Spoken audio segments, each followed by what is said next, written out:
I have to tell you a secret. I am super judgmental. When I see people out running, I'm always studying their running form, trying to figure out how can they run better, how can they be faster, more efficient. Really, that judgmental nature is just a matter of, I want to help them. I want to reach out and say, stop doing this. Please let me tweak, just turn you a little bit, and it can be so much better. So I'm not trying to be a jerk, but I am trying to help them. And I look at people all the time, and I see sometimes that people end up running lopsided. They have this kind of, hitch in their step. If you're from the Midwest, that's a saying we have. They run lopsided, or they look like they're injured, and they may be healthy. But often that lopsided running comes from an injury, and even after you're healed can persist, which is actually a sign of muscle imbalance or imbalance between your legs. So on today's episode of Runner's High, I want to share with you how to diagnose and fix an imbalance between your legs.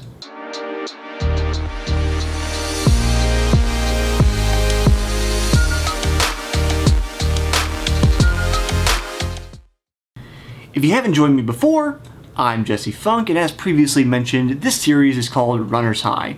So if you're into running, you want to know more about running, how to be the best runner you can possibly be, as well as all of the things that I've learned in my nearly 20 years of competitive running experience, click on that button, bottom right hand corner, to subscribe and stick with me for more videos. Though you may or may not go to the gym very often, the quickest way to actually figure out if you have an imbalance between your legs is to use a couple very specific pieces of machinery at the gym. We're going to talk about that here in a second, but what you should know is that I actually have some experience with this particular issue. So in college, when we switched over our training staff, when a new person took over the program and we had a new head coach in charge of all of the distance program, through his training, I ended up injured, and we had the unfortunate situation of having, I would say, more walk-on people than recruited people at that time, and they often did what I refer to as fish for workouts, which is basically saying, Coach, I don't want to do this. Can we do this instead? I don't want. Can we? Now, I was very committed to just doing whatever the coach wanted to do. Coach says jump, I say how high, and so when I got injured, I said, Coach, I really think I need to take some time off. I was trying to listen to my body, but because he had been drowned out by all of this noise from the people that we had there at the time, he ignored me. And because of that, I continued to train. He said jump, I said how high, it doesn't matter if it hurts, I just continue. Until at one point, because I was hobbling around so bad, he realized, oh, maybe in fact, he does need to take some time off. I had run so much, I had run an imbalance into my legs. You could physically see the difference in the size of my legs. It had gotten that bad. Now, to his credit, he never questioned me again. I think that incident really brought us together in some sense, and he, if I said I needed to take time off in the future, he never, questioned me. He knew I would follow whatever he asked me to do, no matter what, unless I absolutely couldn't. So, credit to him. Thanks, Mr. T. Anyway, on to the diagnostic tool. So this is what happened with the trainer when we had this situation. We had to go in and use two very specific machines like I mentioned earlier, and that is the leg curl machine and the leg extension machine. What we want to figure out is what are our particular strengths for our quads and our hamstrings.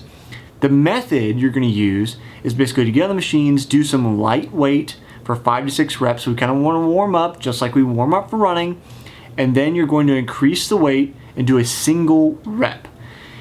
Continue increasing the weight until you reach your 1 rep max.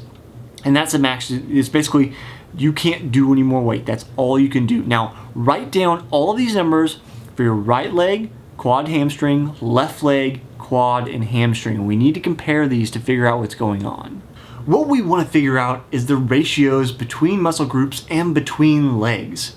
So between your quads and your hamstrings, you want to have roughly a ratio of 10 to 8 or 10 to 7, meaning that your hamstrings should be able to produce as much power as 70 to 80% of the power that your quads can produce. So in my example, with my left leg, if we divide the numbers, it's about 70%, so I'm pretty much right on the mark. Now, if we take my right leg on the other hand, divide those numbers, 87%, meaning my quads are not nearly strong enough. And we know that the quads are the issues. It's not hamstrings being overly strong because those numbers are pretty similar or much more similar on hamstrings between both legs compared to quads in both legs. When we're comparing between legs, you want to see a 5 to 10% difference max. Most people have a dominant leg, and that is perfectly okay. In fact, if you are a track athlete, most likely you're going to have a dominant leg, and that's pretty much always going to happen because of this amount of time you spend taking turns around a track. In fact, in college, for the majority of time and even several years afterwards, my right calf was 1 inch larger in circumference than my left one because of all the time, all the years, nearly a decade I'd spent training on the track. And that's why, if you're doing track training, you need to make sure you're always going straight, turning to the left for your speed intervals. It's good to go the other direction to try to work on that imbalance, but when you're doing this specific training, it has to be specific to your racing. So that aside, when we compare my numbers, we look at my quad numbers, then they are going to be about 61%. So clearly a lot of work to do there. And then hamstring numbers a little bit better, 77%, but still low. So we know that I had a lot of work to do, and here's the methodology I used to try to get myself back into shape. You're going to use those same machines that I mentioned before, the leg curl and the leg extension. Again, we want to isolate our hamstrings and our quads. Normally we like nice things like squat jumps and box jumps and squats and single leg squats and those kind of compound exercises. They're really good for general strength, but because we have an imbalance, we need to isolate and focus on a particular muscle group. That's because we don't want our stronger muscle groups to try to compensate for that weakness. We need to really get in there and say, hey, you need to do the work I'm asking you to do and do it to the level I'm asking you to do it. So what you're going to do now that you have those 1 rep maxes is you're going to do a set where you're doing 5 to 6 reps at 50% of your 1 rep max. Then you're going to do 5 to 6 reps at 70% of your 1 rep max. And then you're going to do 3 reps at 80% of your 1 rep max. Then you can do this 2, maybe 3 times around. Give yourself plenty of rest between. This is something I did twice a day, but if you don't have time to go to the gym twice a day, it was much easier living on campus, being near the gym all the time. Do it once a day.